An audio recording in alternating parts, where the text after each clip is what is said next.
आज हम पढ़ेंगे chapter 1 chemical reactions and equation. सबसे पहले केमिकल रिएक्शन होती क्या है? केमिकल रिएक्शन एक प्रोसेस है जिसमें नए सब्सटेंस नए प्रॉपर्टीज के साथ फॉर्म होते हैं विद वन और मोर सब्सटेंसेस। अब जो सब्सटेंसेस आपके केमिकल रिएक्शन में पार्ट लेते हैं दैट आर रिएक्टेंट्स, और जो प्रोड्यूस होते हैं जो फॉर्म होते हैं दैट आर प्रोडक्ट्स। अब अगर हम एग्जांपल्स की बात करें तो एग्जांपल्स हमारे digestion of food, respiration, rusting of iron, burning of magnesium, driven formation of curd। ये हमारे डेली लाइफ एग्जांपल्स हैं। अब केमिकल रिएक्शन में होता क्या क्या है? सबसे पहले आपका change in state, change in colour, change in temperature, evolution of gas. ये आपके कुछ चार चेंजेस होते हैं। अब हम केमिकल रिएक्शन को एक वर्ड इक्वेशन के फॉर्म में और एक केमिकल रिएक्शन के फॉर्म में भी लिख सकते हैं। वर्ड इक्वेशन में मैं zinc plus sulphuric acid, zinc sulphate plus hydrogen. इसमें मैं सिंबल्स यूज करूंगा जिंक का जैसे Zn, sulphuric acid H2SO4, zinc sulphate ZnSO4 और हाइड्रोजन आपका H2। अब जो मेरी केमिकल इक्वेशन है, केमिकल रिएक्शन आपका जो है आपका केमिकल इक्वेशन की तरह भी रिप्रेजेंट की जा सकती है, सिंबल्स के हेल्प से भी की जा सकती है, रिएक्टेंट्स के उसमें की जा सकती है। नेक्स्ट आपको जो इंपॉर्टेंट टॉपिक आता है that is balancing of chemical reaction. देखिए, law of conservation of mass क्या कहता है? Matter can not be created not destroyed. Similarly mass can not be created not destroyed, क्योंकि मैटर आपका क्या है? Anything that occupies space and have mass. तो जो नंबर ऑफ एलिमेंट्स है केमिकल रिएक्शन में वो रिएक्टेंट और प्रोडक्ट साइड पे सेम रहने चाहिए। सबसे पहले आपका जो स्टेप वाइज बैलेंसिंग में सबसे पहला स्टेप क्या आता है? हमें एक केमिकल इक्वेशन लिखनी है और बॉक्सेस बना लेने हैं अराउंड ईच फॉर्मूला। उसके बाद हमें काउंट करने number of atom of each element on both sides, reactant as well as product.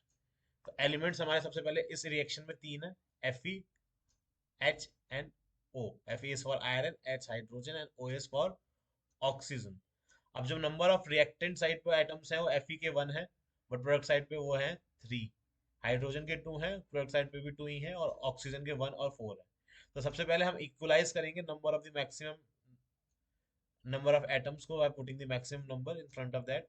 सबसे पहले Fe को मैंने जब बैलेंस किया तो 3 ऐड कर दिया, 3 Fe। Fe मेरा बैलेंस हो गया। अब जो मेरा है 3 Fe plus 4 H2O gives me आपका Fe3O4 प्लस 4 H2O। अब यहाँ पे मेरा hydrogen, oxygen and iron all are balanced. मैं उनके आगे उनकी स्टेट्स लिख दूंगा, सॉलिड, लिक्विड और गैस और एक्वस। जो हमारी एक्वस स्टेट है that is represented by AQ। Necessary conditions भी हम लिख सकते हैं, कौन सा कैटलिस्ट यूज कर रहे हैं, temperature, pressure, using the arrows. अब हमारी टाइप्स ऑफ केमिकल रिएक्शन पे सबसे पहले आती है हमारी कॉम्बिनेशन रिएक्शन। जहां रिएक्शन में आपके दो या दो से ज्यादा रिएक्टेंट्स मिलके एक प्रोडक्ट को फॉर्म करते हैं that is combination reaction. Screen पे आप तीन एग्जांपल्स देख सकते हैं। इसके भी दो टाइप्स होते हैं, एक्सोथर्मिक और एंडोथर्मिक। एक्सोथर्मिक में बहुत ज्यादा हीट रिलीज होती है जैसे burning of natural gas. Respiration भी आपका एक एक्सोथर्मिक रिएक्शन है। और एंडोथर्मिक में आपकी जो हीट होती है वो थोड़ी सी आपकी क्या होती है, वो रिलीज नहीं होती, वो एब्जॉर्ब होती है। फिर आपकी आती है डीकम्पोजिशन रिएक्शन। इसमें एक आपका जो रिएक्टेंट है वो दो या दो से ज्यादा प्रोडक्ट्स में ब्रेक होता है। इसको अपोजिट ऑफ कॉम्बिनेशन रिएक्शन भी कहा जाता है। इसमें सबसे पहले आपका होता है थर्मल डीकम्पोजिशन जिसमें हीट यूज करके करते हैं। फिर आपका आता है इलेक्ट्रोलाइटिक डीकम्पोजिशन जिसमें हम इलेक्ट्रिसिटी और करंट के हेल्प से करते हैं। Then is a photolytic decomposition जिसमें हम सनलाइट की हेल्प से करते हैं। और एंडोथर्मिक रिएक्शंस जनरली आपकी डीकम्पोजिशन में ही होती है। फिर हमारी आती है डिस्प्लेसमेंट रिएक्शन। डिस्प्लेसमेंट रिएक्शन में आपका जो हायर रिएक्टिव मेटल है वो लोअर रिएक्टिव मेटल को डिस्प्लेस कर देता है। जैसे आपका iron is more reactive than copper, तो इस रिएक्शन में आपका जो है कॉपर डिस्प्लेस हो रहा है। ठीक है। Now moving to the double displacement. इसमें आपके जो डबल डिस्प्लेसमेंट रिएक्शन है इसमें जो न्यू कंपाउंड्स वो फॉर्म होते हैं by the mutual exchange of ions between the compounds. NO2SO4 plus BaCl2 आपका जो होगा आपका BaNa2 को डिस्प्लेस कर देगा और Na आपका Ba को कर देगा, तो BaSO4 प्लस 2NaCl आपका यहाँ पे फॉर्म हो जाएगा। इन्हें प्रेसिपिटेट रिएक्शंस भी कहा जाता है क्योंकि इसमें प्रेसिपिटेट फॉर्म होता है। Next comes your oxidation and reduction. Oxidation में आपका गेन ऑफ ऑक्सीजन होता है या फिर रिमूवल ऑफ हाइड्रोजन होता है। सिमिलरली आपका जो रिडक्शन है that is the opposite of oxidation, उसमें आपका गेन ऑफ हाइड्रोजन होगा या फिर रिमूवल ऑफ ऑक्सीजन होगा। अब effects of oxidation on daily life क्या है, आपके कोरोजन एंड एसिडिटी। जो आपके कोरोजन है वो आपका एक किसी भी मेटल के ऊपर एक लेयर फॉर्म हो जाती है ऑक्सीजन की, उसको हम कोरोजन बोलते हैं। आयरन के अंदर इसको रस्टिंग बोल दिया जाता है। सिल्वर के ऊपर ब्लैक कोटिंग आप देखते हैं, कॉपर के ऊपर ग्रीन कोटिंग देखते हैं। कोरोजन को आप प्रिवेंट कर सकते हो गैल्वेनाइजेशन, इलेक्ट्रोप्लेटिंग या फिर पुटिंग पेंट से। अब रेंसिडिटी क्या है, oxidation of fats and oil, जो आपके एयर के एक्सपोज होने की वजह से, जिस वजह जब वो एयर के साथ एक्सपोज होते हैं तो हो जाता है। इसके अंदर आपकी बैड स्मेल आती है, बैड टेस्ट आता है। अब इसमें आप एंटीऑक्सीडेंट ऐड कर सकते हैं, एयर टाइट कंटेनर्स में रख सकते हैं, या फिर आप नाइट्रोजन फिल करके रख सकते हैं जैसे हमारे चिप्स में होता है। होप आपको ये चैप्टर समझ में आया है। सैम्पल पेपर्स, आपके क्वेश्चन बैंक, एमसीक्यू, सब कुछ वेबसाइट पे अवेलेबल है। वेबसाइट का लिंक डिस्क्रिप्शन में मैं दे दूंगा। चैनल को लाइक कीजिए, सब्सक्राइब कीजिए, और टेलीग्राम ग्रुप का भी लिंक डिस्क्रिप्शन में है, आप वो भी ज्वाइन कर सकते हैं लेटेस्ट अपडेट्स के लिए, फ्री सैम्पल पेपर्स के लिए। उसमें बहुत सारी चीज़ें आपको दी जाएंगी। हेलो गाइस, आज हम पढ़ेंगे acid basis and salt, class 10 chapter 2।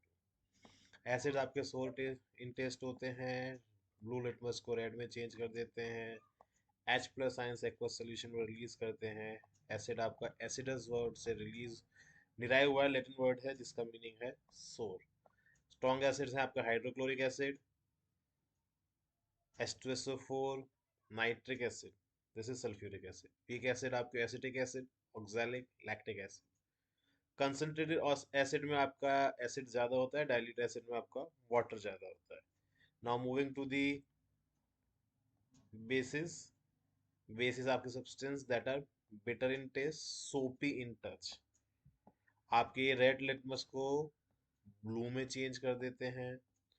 OH negative ions release करते हैं एक्वस सॉल्यूशन में। Strong bases NaOH, KOH, CaOH का होल बेस, NH4OH आपका वीक बेस है। एल्कलीज वो बेसिस हैं जो वाटर के अंदर soluble होते हैं। अब जो सॉल्ट होते हैं that is form by the reaction of acid and base, NaCl, KCl are the examples. Now moving to the indicators. Indicator color, smell या different type से substances को recognize करने में help करते हैं, क्या वो acid है या वो base है। अब हमारे तीन तरीके के होते हैं, नेचुरल इंडिकेटर्स जो हमें नेचर जनरली प्लांट से मिलते हैं, सिंथेटिक जो केमिकल सब्सटेंसेस होते हैं, ऑल फैक्ट्री जिसको हम ओडोर के बेसिस पे यूज करते हैं। ओडोर की हेल्प से हम रिकग्नाइज करते हैं इधर इट इज एसिड और बेस। ये आप स्क्रीन पे देख रहे हैं कुछ कॉमन इंडिकेटर्स और किस तरीके से चेंज आता है एसिडिक सोल्यूशन में और बेसिक सोल्यूशन में। आप इसका स्क्रीनशॉट ले सकते हैं। Now moving to the chemical properties of acids and bases. सबसे पहले एसिड जब मेटल के साथ रिएक्ट करेगा तो salt plus hydrogen gas evolve होएगी आपकी। इसका एग्जांपल ये रहा। Now moving to the bases, base plus metal, salt plus hydrogen gas. Example 2NOH plus zinc plus ZNO plus Na2ZNO 2 plus H2O। अब हम हाइड्रोजन गैस को कैसे टेस्ट कर सकते हैं, सबसे पहले हम एक कैंडल को गैस के बबल्स के पास लाएंगे तो एक पॉप साउंड आती है, from which we can test की हाइड्रोजन गैस रिलीज हो रही है। अब आपके जो मेटल कार्बोनेट्स और मेटल हाइड्रोजन कार्बोनेट्स के बारे में बात करते हैं। एसिड जब मेटल कार्बोनेट या मेटल हाइड्रोजन कार्बोनेट के साथ रिएक्ट करेगा तो salt plus CO2 plus H2O होगा। बेसिस रिएक्ट नहीं करते हैं। एग्जाम्पल स्क्रीन पे आप देख सकते हैं। अब आपका जो CO2 है उसके अंदर हम लाइम वाटर पास करेंगे, वो मिल्की हो जाता है, जिससे हमें पता चल जाता है कि CO2 गैस निकल रही है। जब access of CO2 gas pass होती है तो मिल्कीनेस डिसअपियर हो जाती है जब हम CaCO3 उसके साथ रिएक्ट करते हैं। Now reaction of acid and base with each other, इस रिएक्शन को हम न्यूट्रलाइजेशन रिएक्शन भी बोलते हैं। इसमें जनरली आपका acid plus base salt plus water form करता है। ये चार कॉम्बिनेशंस हैं जिसमें ये रिएक्शन हो सकती है। अब मेटेलिक ऑक्साइड के साथ हम देखते हैं किस तरीके से रिएक्ट करते हैं। जो मेटेलिक ऑक्साइड है that are basic in nature, CaO MgO that are basic oxide. Metallic oxide plus acid salt plus H2O देता है, जैसे CaO plus 2HCl CaCl2 plus H2O। Reaction of non metallic oxide with bases, these are acidic in nature. Non metallic oxide plus base आपका salt plus hydrogen, sorry salt plus water देता है। CO2 CaOH का whole twice आपका CaCO3 और H2O देता है। This is the flow chart of reaction of acid. Metal carbonate के साथ क्या होता है, मेटल के साथ क्या होता है, hydrogen carbonate, metal oxide, base. इसी तरीके से आपका रिएक्शन ऑफ बेस का फ्लो चार्ट है। अब सभी एसिड्स में क्या कॉमन होता है और सभी बेसिस में क्या कॉमन होता है। सभी एसिड्स आपके H प्लस आयंस रिलीज करते हैं एक्वस सोल्यूशन में, और आपके सभी bases OH negative ions release करते हैं। जो H प्लस आयंस है that are responsible for the acidic properties and OH negative are responsible for basic properties. अब वाटर के अंदर अगर हम बात करें तो we all know that acid produce H plus ions in the presence of water. तो जो H प्लस आयंस है वो अकेले एग्जिस्ट नहीं करते, they exist in hydronium ion. तो सबसे पहले यहाँ पे हाइड्रोनियम आयन फॉर्म होगा, इसी तरीके से यहाँ पे भी हाइड्रोनियम आयन फॉर्म होगा। बेस आपके सॉल्यूबल होते हैं वाटर में तो उन्हें एल्कली बोलते हैं। अब क्वेश्चन अराइज होता है क्या हमें एसिड के अंदर वाटर डालना चाहिए और वाटर के अंदर एसिड डालना चाहिए। We should always add acid to water. अब हम कैसे रिकग्नाइज करेंगे क्या स्ट्रेंथ है एसिड की, स्ट्रॉन्ग है वीक है, इसी तरीके बेस की। तो उसके लिए हमारे पास एक पीएच स्केल होता है जिसे हम यूनिवर्सल इंडिकेटर भी बोलते हैं, बहुत सारे इंडिकेटर्स से मिलकर बनता है। ये डिफरेंट कलर्स दिखाता है, कंसंट्रेशन दिखाता है H प्लस आयंस की इन सोल्यूशन में। अगर पीएच मेरा 7 है तो न्यूट्रल, जिसे हम सॉल्ट भी बोल सकते हैं। पीएच हमारा 7 से कम है तो एसिडिक, पीएच हमारा 7 से ज़्यादा है तो बेसिक। तो जितना कम आपका पीएच होगा उतना ज़्यादा एसिडिक होगा, और जितना ज़्यादा पीएच होगा उतना ज़्यादा बेसिक होगा। अब पीएच का हमारी डेली लाइफ में बहुत ज़्यादा रोल है। प्लांट्स और एनिमल्स भी पीएच सेंसिटिव होते हैं। हमारी जो बॉडी है वो 7 to 7.8 पीएच के अंदर काम करती है। जो हमारी रेन वाटर है उसका पीएच अगर 5.6 से कम हो जाए तो एसिडिक हो जाती है। इसी तरीके से एक स्पेसिफिक पीएच रेंज में ही प्लांट हेल्दी ग्रोथ देते हैं। फिर हमारा आता है pH in are digestive system. जो हमारा स्टमक है वो HCl प्रोड्यूस करता है। अब बहुत सारे एंजाइम्स हैं जो एसिडिक बिहेवियर में ही अपना काम करते हैं। जब इंडाइजेशन होता है तो स्टमक हमारा ज़्यादा एसिड प्रोड्यूस कर देता है, जिसकी वजह से पेन और इरिटेशन होती है। इस पेन को कम करने के लिए वी ऐड मिल्क ऑफ मिनीशिया, जिसे आप इनो कह सकते हो। उससे होता है क्या, एसिड न्यूट्रलाइज होना स्टार्ट हो जाता है। इसी तरीके से टूथ दिखे, जब भी हमारा माउथ का पीएच 5.5 से कम जाएगा तो एक सर्टेन बैक्टीरिया होता है जो ग्रो करने लगता है। तो जनरली आप टूथपेस्ट देखोगे बेसिक होते हैं, जिसकी वजह से टूथ डिके प्रिवेंट किया जा सकता है। बहुत सारे प्लांट्स सेल्फ डिफेंस के लिए भी, बहुत सारे एनिमल्स सेल्फ डिफेंस के लिए भी यूज करते हैं।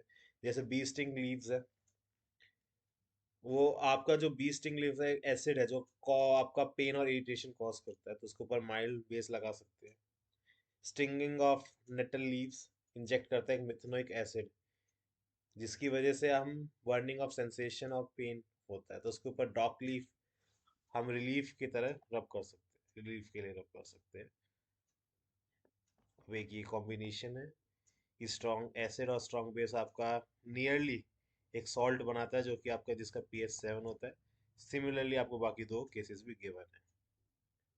अब chemicals from from the common salt देखिए, 5 मेन केमिकल्स फॉर्म होते हैं।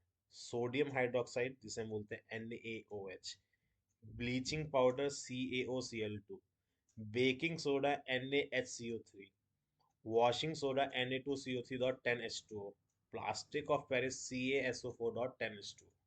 सबसे पहले we will talk about NaOH। जब हम एक्वस सोल्यूशन ऑफ NaCl, जिसे हम ब्राइन बोलते हैं, उसके अंदर इलेक्ट्रिसिटी पास करेंगे, इलेक्ट्रोलाइसिस करेंगे, तो वो डिकम्पोज हो जाता है NaOH में। इसकी रिएक्शन आप अपनी स्क्रीन पे देख सकते हैं। इस प्रोसेस को क्लोर एल्कली प्रोसेस भी बोलते हैं। एनोड पे हमें क्लोरीन गैस मिलेगी, कैथोड पे हाइड्रोजन गैस मिलेगी, और आपका NaOH सोल्यूशन भी कैथोड के पास ही फॉर्म होता है। अब इन सब के यूजेस, H2 हाइड्रोजन जनरली आपका फ्यूल्स में, Cl2 वाटर ट्रीटमेंट में, HCl medicine, cleaning steels, NOH आपका degreasing metals, soaps, paper making, Cl2 आपका generally bleach, household bleaches, bleaching fabrics, इन सब में यूज होता है। अब जो नेक्स्ट हमारा केमिकल है that is bleaching powder. Bleaching powder produce किया जाता है from the action of chlorine on dry slate lime. अब आपका ये क्लोरीन जब आपका स्लेक लाइम के साथ करेगा तो CaO Cl2 आपका प्रोड्यूस होता है, दैट इज ब्लीचिंग पाउडर, और वाटर भी रिलीज होता है। तो इसका यूजेस क्या है? Bleaching cotton and linen in textile industry, paper factories में यूज होता है वुड पल्प को ब्लीच करने के लिए, एक ऑक्सीडाइजिंग एजेंट की तरह केमिकल इंडस्ट्रीज में बहुत ज्यादा यूज होता है, और आपका एक डिसइंफेक्टेंट की तरह यूज होता है ड्रिंकिंग वाटर में। अब हमारा आता है बेकिंग सोडा, जिससे बोर्ड में सबसे ज्यादा क्वेश्चन पूछे जाते हैं। सोडियम सोडियम हाइड्रोजन कार्बोनेट इसका केमिकल नेम है। NaHCO3 इसका केमिकल फॉर्मूला। जब भी NaCl हमारा वाटर, कार्बन डाइऑक्साइड और अमोनिया के साथ रिएक्ट करेगा तो NH4Cl प्लस NaSCO3 फॉर्म होता है। ये एक माइल्ड कोरोसिव बेस है। जब हम इसको हीट करते हैं तो CO2 रिलीज होता है। अब इस CO2 की वजह से ये हमारा एक बेकिंग इंडस्ट्रीज में सबसे ज्यादा यूज होता है। ये जो CO2 रिलीज होता है ये ब्रेड्स को, केक्स को सॉफ्ट और स्पंजी बना देता है। ये एक एंटासिड में भी यूज होता है। ये आपका फायर एक्सटिंग्विशर भी है। Next come your washing soda. ये रिक्रिस्टलाइजेशन प्रोसेस से फॉर्म होता है। रिक्रिस्टलाइजेशन इसमें सोडियम कार्बोनेट का होता है। ये आपका ग्लास, सोप, पेपर इंडस्ट्रीज में यूज होगा। बोरक्स मैन्युफैक्चर के लिए होता है। डोमेस्टिक पर्पसेस में cleaning agent, removing permanent hardness from the water. Last आपका है प्लास्टिक ऑफ पेरिस, जिसे कैल्शियम सल्फेट हेमीहाइड्रेट्स भी बोलते हैं। हेमी इसलिए क्योंकि हाफ H2O होता है।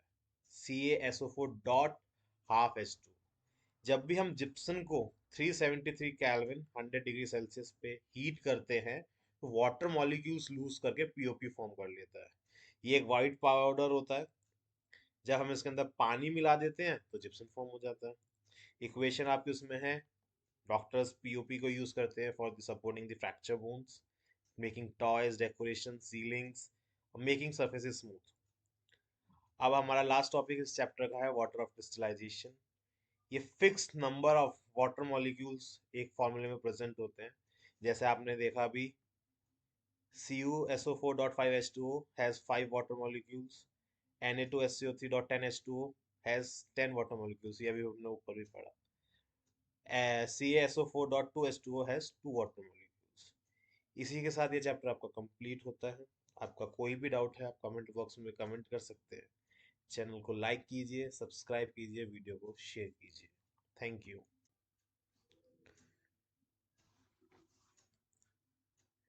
हेलो गाइस, आज हम पढ़ेंगे मेटल्स एंड नॉन मेटल्स। हमारे जितने भी एलिमेंट्स हैं generally metals and non metals में क्लासिफाइड होते हैं on the basis of their properties.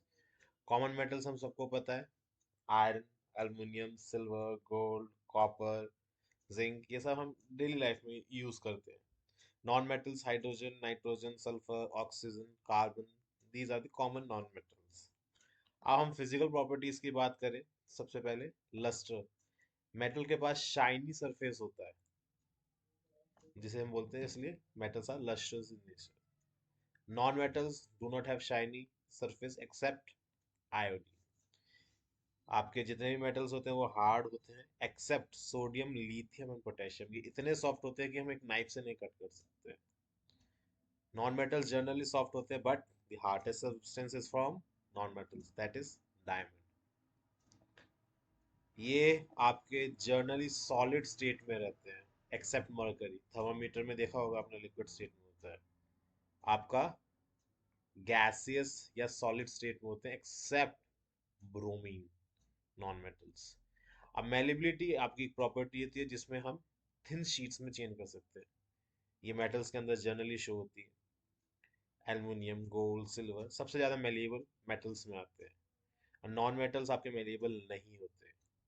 Ductility, wires में चेंज हो जाते हैं, मेटल्स ये शो करते हैं, copper wire, gold wire, silver wire.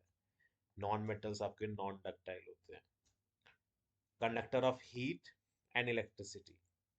Metals are the good conductor of heat and electricity. Silver and copper are the best conductors of heat and electricity. Lead, mercury are the poor conductor of heat. Similarly, आपके जो non metals होते हैं वो बिल्कुल भी heat और electricity को conduct नहीं करते एक्सेप्ट ग्रेफाइट। इसका रीजन हम नेक्स्ट चैप्टर में पढ़ेंगे कार्बन कंपाउंड्स में। डेंसिटी, जितने भी मेटल्स होते हैं जनरली उनकी हाई डेंसिटी और हाई मेल्टिंग पॉइंट होता है एक्सेप्ट पोटेशियम एंड सोडियम। अब हमारे जितने भी नॉन मेटल्स होते हैं इनके पास लो डेंसिटी होती है और लो मेल्टिंग पॉइंट होता है, इजीली मेल्ट हो जाते हैं। Sonorous metals ringing sound produce करते हैं, जिसे बोलते हैं हम sonorous. Non metals are not at all sonorous. Oxide, metallic oxide are basic in nature, non metallic oxides are acid in nature. अब हम बात करते हैं केमिकल प्रॉपर्टीज ऑफ मेटल्स की। सबसे पहले हम बात करते हैं मेटल्स विद एयर, यानी कि ऑक्सीजन के साथ मेटल्स कैसे रिएक्ट करते हैं। सबसे पहले जो आपका मेटल है वो आपका मेटलिक ऑक्साइड बनाएगा जब भी ऑक्सीजन के साथ रिएक्ट करेगा। अब हर मेटल O2 के साथ अलग अलग रिएक्टिविटी दिखाते हैं। जैसे सोडियम और पोटेशियम विग्रसली रिएक्ट करता है, इसलिए इसको हम कैरोसिन ऑयल के अंदर रखते हैं।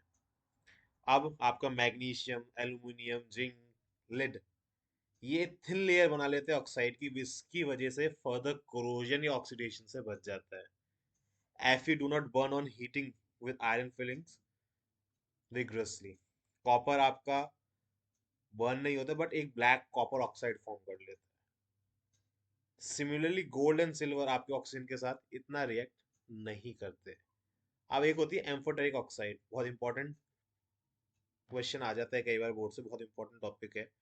जो मेटल्स आपके एसिड और बेस दोनों के साथ रिएक्ट करते हैं और सॉल्ट और वाटर प्रोड्यूस करते हैं, दैट आर एम्फोटेरिक ऑक्साइड।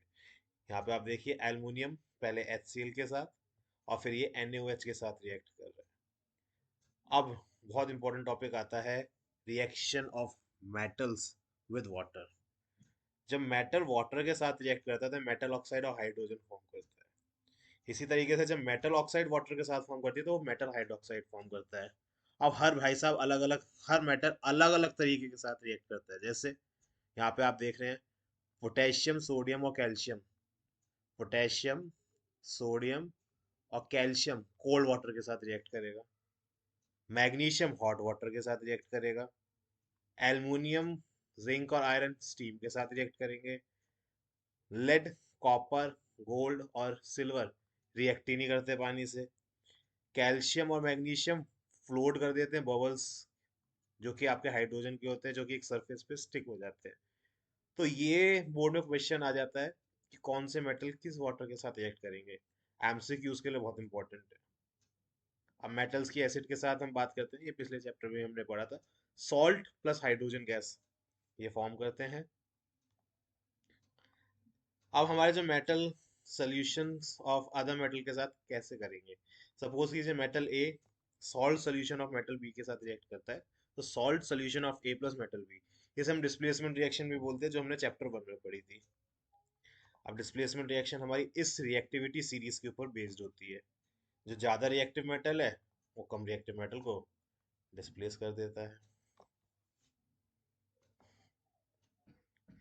अब मेटल्स और नॉन मेटल्स आपस में कब रिएक्ट करते हैं। देखिए मेटल्स आपके इलेक्ट्रॉन्स देते हैं, नॉन मेटल्स आपके इलेक्ट्रॉन्स लेते हैं। तो जो हमारे मेटल्स हैं जनरली डोनर होते हैं, और जो हमारे नॉन मेटल्स होते हैं वो एक्सेप्टर होते हैं। तो जो रिएक्टिविटी है वो आपकी टेंड करती है कंप्लीटली फिल्ड वैलेंस शेल चाहिए सबको। तो यहाँ पे एक एग्जांपल है आपका, यहाँ पे सोडियम के पास लास्ट शेल में एक इलेक्ट्रॉन है, यहाँ पे देखिए आप, लास्ट इलेक्ट्रॉन, लास्ट शेल में एक इलेक्ट्रॉन है। इसी तरीके क्लोरीन के पास 7 है, उसे एक इलेक्ट्रॉन चाहिए, तो होगा क्या, यहाँ पे Na उसे एक इलेक्ट्रॉन देके NaCl बन जाएगा आपको। ये होते हैं आपके आयनिक कंपाउंड्स। अब इनकी प्रॉपर्टीज क्या है, अब आपके जितने भी आयनिक कंपाउंड्स हैं वो सॉलिड और हार्ड होंगे, generally brittle, melting point boiling point high, solubility water में आपके होते हैं और इनसॉल्युबल होते हैं solvents like petrol, kerosene. Electricity आपके कंडक्ट करेंगे केवल मॉल्टन स्टेट में, सॉलिड स्टेट में नहीं करेंगे।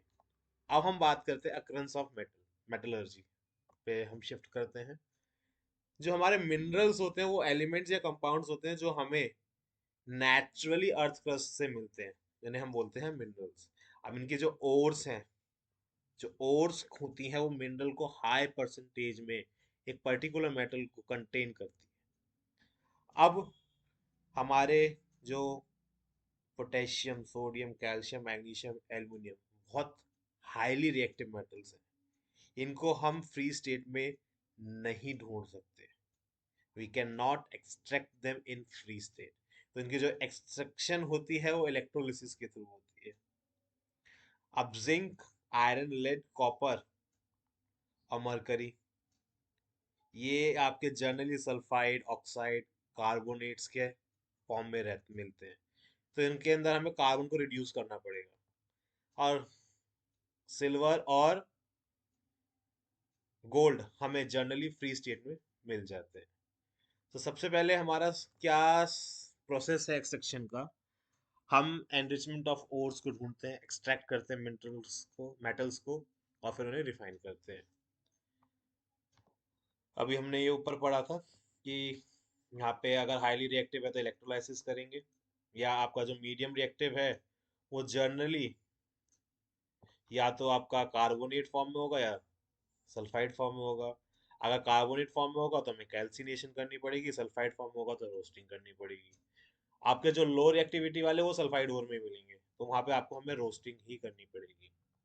अब हम बढ़ते हैं एक्सट्रैक्शन के साथ कौन कौन से आपके टर्म्स जुड़े हुए हैं इंपॉर्टेंट। उसमें सबसे पहले आता है आपका गैंग। ओर्स के साथ बहुत सारे कंटेमिनेंट्स होते हैं, बहुत सारी इम्प्योरिटीज होती है, जैसे सॉइल सैंड, उसे हम गैंग बोलते हैं। अब रोस्टिंग, अभी हमने एक मेथड पढ़ा था, जितनी भी सल्फाइड ओर्स होती है उनको ऑक्साइड में कन्वर्ट किया जाता है by heating strongly in the presence of air. इस प्रोसेस को हम बोलते हैं हम रोस्टिंग। फिर आता है हमारा कैल्सिनेशन। कैल्सिनेशन हमारा कार्बोनेट ओर्स के साथ होता है, इसमें भी हम लिमिटेड एयर के अंदर उसको हीट करते हैं।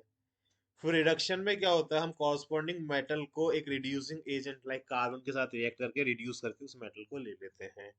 अब रिफाइनिंग, एक आपकी इलेक्ट्रोलाइटिक रिफाइनिंग होती है।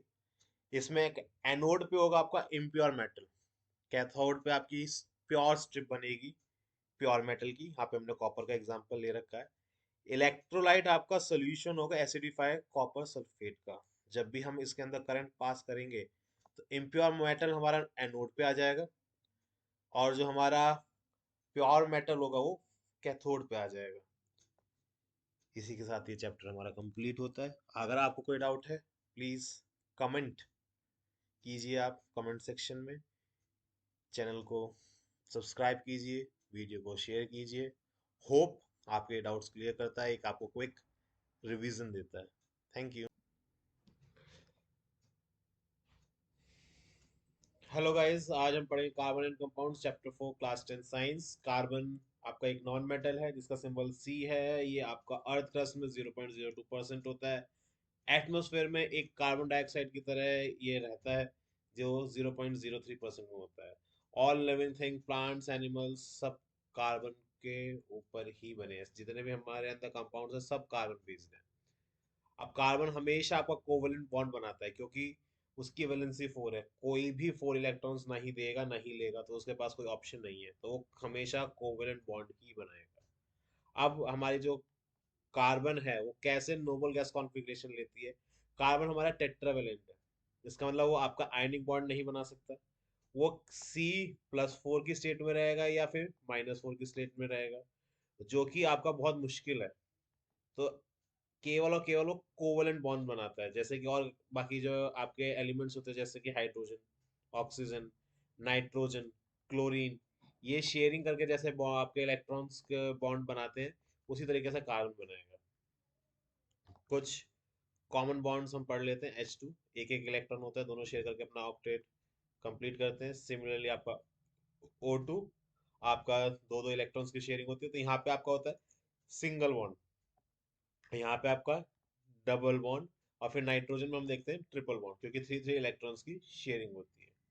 इसी तरीके से H2O की मैं बात करूँ तो यहाँ पे हाइड्रोजन एक इलेक्ट्रॉन शेयर करता है ऑक्सीजन के साथ, यहाँ पे भी एक इलेक्ट्रॉन शेयर होता है, तो यहाँ पे आपकी सिंगल बॉन्ड और यहाँ पे भी आपका सिंगल बॉन्ड है।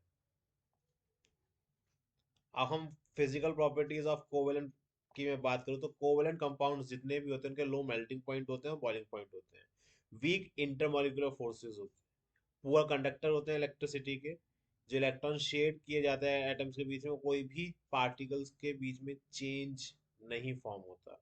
अब कार्बन की जो वर्सेटाइल नेचर है, अब वो क्या है, वो आपकी large number of compound form करने में विश्वास करता है, दो रीजंस की वजह से, कैटिनेशन और टेट्रावेलेंसी।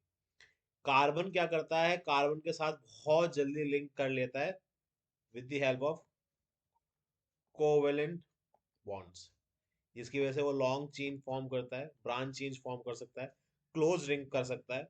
और फिर टेट्रावेलेंसी हमने पहले भी पढ़ा, कार्बन के पास चार इलेक्ट्रॉन्स हैं, जिसकी वजह से कार्बन आपके चार कार्बन एटम्स बनाता है, मोनोवेलेंट एटम्स बनाता है, ऑक्सीजन, नाइट्रोजन, सल्फर। अब हमारे जो आपके कार्बन कंपाउंड्स हैं दो तरीके के होते हैं, सैचुरेटेड एंड अनसैचुरेटेड। सैचुरेटेड में केवल और केवल आपके सिंगल बॉन्ड होते हैं, अनसैचुरेटेड में आपका double bond as well as triple bond present होता है। इनको जनरली हम एल्केन्स बोलते हैं। यहाँ पे आपके ये दो टाइप्स के हो जाते हैं, एल्कीन्स और एल्काइंस। जो आपके एल्केन्स होते हैं उनका जो फॉर्मूला होता है, general formula CnH2n+2, n is the number of carbon atoms. Similarly alkenes का CnH2n, एल्काइंस का CnH2n-2। अब हम बात करते हैं इलेक्ट्रॉन डॉट स्ट्रक्चर की। सबसे पहले हमने इथीन इथेन का स्ट्रक्चर किया, सॉरी, C2H6। यहाँ पे आपने दो कार्बन रखे, तो C2, टू टू जा 4 प्लस 2 6, तो यहाँ पे आपके क्या है, दो कार्बन और 6 हाइड्रोजन। यहाँ पे आपने क्या करा है, हमने कार्बन ने सिंगल बॉन्ड बनाया हाइड्रोजन के साथ, हाइड्रोजन के साथ, हाइड्रोजन के साथ, अब तीन इलेक्ट्रॉन्स उसके कोवेलेंट बॉन्ड बना चुके हैं। अब उसकी फोर वैलेंसी है, एक इलेक्ट्रॉन बच रहा है, उसने इस वाले कार्बन के साथ अटैच कर लिया, बचे हुए तीन इलेक्ट्रॉन्स के साथ सिमिलरली हाइड्रोजन के साथ आपका कोवेलेंट बॉन्ड बना लिया है। होप ये समझ में आया आपको। अब आपके इसी तरीके से methane, ethane, propane, butane, pentane के वन, ये आपके और भी कार्बन्स आप इसमें ऐड कर सकते हैं, हेक्सेन, सेप्टेन, ऑक्टेन, इस तरीके से। अब अनसैचुरेटेड की बात करते हैं तो ये हमारा है इथीन, ये हमारा इथाइन। इथीन में दो कार्बन्स के बीच में आप डबल बॉन्ड देख रहे हैं, और हाइड्रोजन के साथ आप देख रहे हैं सिंगल बॉन्ड। सिमिलरली आपका यहाँ पे ट्रिपल बॉन्ड और यहाँ single bond, ethene, propene, butene. Similarly ethyne, propyne and butyne. अब आपके कार्बन कंपाउंड्स के स्ट्रक्चर के बेसिस पे आपके एक अनब्रांच जिसे हम बोलते हैं स्ट्रेट चेन, इस तरीके से C3H8 ब्रांच। जब आपके कार्बन यहाँ पे आपका यूज हो रहा है इस तरीके से, यहाँ पे फिर आपका आ जाता है आइसोमेरिज्म। जो आइसोमेरिज्म है वो क्या कहता है कि आपका फॉर्मूला सेम है, बस स्ट्रक्चर अलग अलग है। C5H12 पेंटेन, यहाँ पे आप देख रहे हैं ये आपका एन पेंटेन हो गया क्योंकि आपकी सिंगल चेन है। यहाँ पे आपका ये आइसो हो गया। अब हमने क्या करा, एक कार्बन को यहाँ पे हमने अटैच कर दिया ब्रांच में, और आपका फिर नियो में क्या होगा, आपका एक कार्बन यहाँ पे अटैच हो जाएगा। तो इस तरीके से तीन इसके आइसोमर्स बने। इसको हम स्ट्रक्चरल आइसोमेरिज्म भी बोलते हैं। फिर हमारा आता है साइक्लिक। साइक्लिक सैचुरेटेड में आपका एक आपका हो गया साइक्लोहेक्सेन, और एक आपका हो जाता है साइक्लो अनसैचुरेटेड, जिसे हम बेंजीन बोलते हैं 6 कार्बन के केस में। C6H6 उसका फॉर्मूला है। ये साइक्लोहेक्सेन है और ये आपका बेंजीन है। अब आते हैं हम फंक्शनल ग्रुप्स के। सबसे पहले आपका आता है हेलो ग्रुप, जिसे हम बोलते हैं, जिसके अंदर आपका क्लोरो, ब्रोमो, आइडो तीनों यूज हो सकते हैं। फिर हमारा आता है अल्कोहल, एल्डिहाइड और कीटोन। ये ऑक्सीजन हेटेरोएटम होता है इसके अंदर। जो अल्कोहल होता है that is OH group. Aldehyde के अंदर आपका C डबल बॉन्ड होता है O के साथ, और सिंगल बॉन्ड होता है आपका H के साथ, तो CHO होता है। कीटोन में आपका C डबल बॉन्ड O, इसमें एटलीस्ट 3 कार्बन हमें चाहिए। और हमें एल्कीन और एल्काइन में भी 2 कार्बन एटलीस्ट चाहिए बॉन्डिंग के लिए। फिर हमारा कार्बोक्सिलिक एसिड COOH होता है। फिर हमारा आता है डबल बॉन्ड एल्कीन ग्रुप, जो हमने अभी ऊपर पढ़ा था, triple bond alkyne group. Then moving to the homologous series. अब जो होमोलोगस सीरीज होती है वो सेम फंक्शनल ग्रुप की होती है, उसका सेम जनरल फॉर्मूला होगा। दो होमोलोगस सीरीज में जो कॉन्जिक्यूटिव मेंबर्स हैं 14U CH2 ग्रुप से डिफर करेंगे। सेम केमिकल प्रॉपर्टीज होंगी, पर फिजिकल प्रॉपर्टी में थोड़ा बहुत चेंज आ जाता है क्योंकि नंबर ऑफ कार्बन एटम्स बढ़ जाते हैं। अब नॉमेनक्लेचर की बात करते हैं, सबसे पहले हमें आइडेंटिफाई करना पड़ेगा कि कौन ने आपके कार्बन एटम्स है और कौन सा फंक्शनल ग्रुप है। सपोज कीजिए हेलोजन है, तो हेलोजन में आपका प्रीफिक्स लगता है क्लोरो ब्रोमो आइडो। तो यहाँ पे आपके 5 कार्बन अगर होते तो पेंटेन हो जाता और क्लोरो लग जाता, यहाँ पे 3 है तो क्लोरोप्रोपेन हो गया ये। अल्कोहल में सफिक्स लगता है, बाद में लगेगा, यहाँ पे 3 कार्बन OH लास्ट में लगा हुआ है तो प्रोपेनॉल। सफिक्स आपका एल्डिहाइड में यूज होता है AL, propanal. Similarly moving to the ketone group, आपका इसमें प्रोपेनल, और कीटोन में मैंने पहले भी बोला था एटलीस्ट 3 कार्बन मुझे चाहिए ही चाहिए स्ट्रक्चर फॉर्म करने के लिए। 2 कार्बन या 1 कार्बन के साथ कीटोन फॉर्म नहीं होगा। कार्बोक्सिलिक एसिड में आपका जो सफिक्स होता है ओइक एसिड यूज होता है। 3 कार्बन आपको गिवन है, प्रोपोनोइक एसिड। एल्कीन में ENE यूज होता है, प्रोपीन। ये स्ट्रक्चर में थोड़ी सी गड़बड़ है, यहाँ पे आपका डबल बॉन्ड आएगा, sorry for the inconvenience. Similarly alkyne में आपका ट्रिपल बॉन्ड होता है, ये आपका प्रोपाइन हो गया। अब हम बढ़ते हैं chemical properties of carbon compound. सबसे पहले कंबशन आता है। देखिए सबसे पहले मीथेन को जब भी मैं ऑक्सीजन के साथ करूंगा तो CO2 plus H2O plus heat plus light मिलेगी। कार्बन और कंपाउंड जब फ्यूल्स में बर्न किए जाते हैं तो बहुत ज्यादा हीट एनर्जी रिलीज करते हैं। अब सैचुरेटेड क्या होते हैं, वो ब्लू फ्लेम के साथ जलते हैं, वो नॉन सूटी फ्लेम नहीं देते। मतलब नॉन सूटी फ्लेम देते हैं क्योंकि उसके अंदर आपका सब प्योर होता है। अनसैचुरेटेड हाइड्रोकार्बन्स आपके येलो सूटी फ्लेम देते हैं क्योंकि परसेंटेज ऑफ कार्बन हायर हो जाती है as compare to the unsaturated. Completely oxidise नहीं होगा वो एयर के अंदर। फिर हमारा ऑक्सीडेशन आता है। ऑक्सीडेशन में अल्कोहल्स को हम कार्बोक्सिलिक एसिड में प्रेजेंट कर सकते हैं in the presence of oxidising agent. इसमें हम आपका अल्कलाइन KMnO4 यूज करते हैं जिसे हम बोलते हैं पोटेशियम परमैंगनेट, या फिर acidic potassium dichromate. Ethanol changes to ethanoic acid in the presence of oxidising agent. आप इन दोनों में से ही कोई दो ऑक्सीडाइजिंग एजेंट यूज करेंगे। Moving to the addition reaction. Addition reaction में आपका निकल या फिर H2 एक कैटलिस्ट में यूज करता हूँ, उसमें आपका वो डबल बॉन्ड सिंगल बॉन्ड में चेंज हो जाता है। Unsaturated hydrocarbon is change into the saturated hydrocarbon. जितने भी वेजिटेबल ऑयल्स हैं that are converted into vegetable ghee using this process, इसको हम हाइड्रोजनेशन ऑफ वेजिटेबल ऑयल्स भी बोलते हैं। Now moving to the substitution reaction. CH4Cl2 sunlight की प्रेजेंस में CH3Cl प्लस HCl फॉर्म कर लेता है। अब इथेनॉल और इथेनॉइक की कुछ इंपॉर्टेंट कार्बन कंपाउंड्स हैं, इनकी कुछ फिजिकल प्रॉपर्टीज हम स्टडी करेंगे और केमिकल प्रॉपर्टीज भी। सबसे पहले इथेनॉल की बात करता हूँ। कलरलेस होता है, प्लेजेंट होता है, प्लेजेंट स्मेल देता है, बर्निंग टेस्ट देता है, सॉल्युबल होता है वाटर में, आपका वॉलेटाइल लिक्विड होता है, न्यूट्रल कंपाउंड होता है। अब केमिकल प्रॉपर्टीज की मैं बात करूँ तो जब ये Na के साथ रिएक्ट करेगा तो सोडियम मेथॉक्साइड बनाएगा और हाइड्रोजन गैस को रिलीज करेगा। अब डिहाइड्रेशन की हम बात करें तो ये जब इसके अंदर कंसंट्रेटेड H2SO4 पास होगा तो ये आपका डबल बॉन्ड में चेंज हो जाएगा और ये आपका फॉर्म कर लेगा। जैसे सपोज कीजिए यहाँ पे हमने ले रखा है इथेनॉल, तो ये आपका इथीन में चेंज हो जाएगा।